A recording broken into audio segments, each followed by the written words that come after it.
பாண்டியநகர மக்கள் அனைவருக்கும் வணக்கம். நம்ம மதுரை மாநகராட்சி தூய்மை பணியாளர்கள் ஸ்ட்ரைக் பண்ண போறதா போராட்டம் பண்ண போறதா ஒரு செய்திகள் 17/8/2025 ஒரு செய்தி வந்தது. ஸோ இன்னைக்கு 18 திங்கட்கிழமை.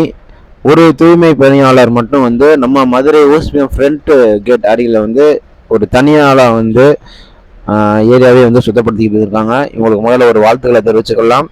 போராட்டம் ஒரு பக்கம் நடந்தாலும் ஒரு சில பணியாளர்கள் அவங்களோட கடமையை நல்லா சிறப்பாக செஞ்சுட்டு தான் இருக்காங்க.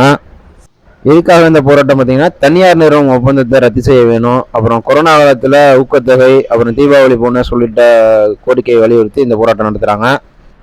மதுரையில் தூய்மை பணியாளர்கள் போராட்டம் பண்ணாலும் இவரை மாதிரி பல பேர் அவங்களோட கடமையை செஞ்சுக்கிட்டு தான் இருக்காங்க.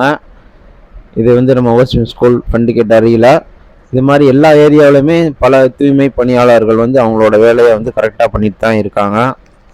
ஸோ அவங்களுக்கு மீண்டும் என்னோட வாழ்த்துக்களை தெரிவிச்சுக்கிறேன். இவங்களுக்கெல்லாம் நம்ம சப்போர்ட் பண்ணணும். ஆக்சுவலி குப்பைக்காரங்க சொல்லுவாங்க, நம்ம தான் குப்பையை கொட்டுறோம், அவங்க தூய்மை பணியாளர்கள், அவங்க தான் நாடே சுத்தப்படுத்துகிறாங்க. இது எல்லாத்துக்குமே ஒரு தெரிஞ்ச விஷயம்தான்.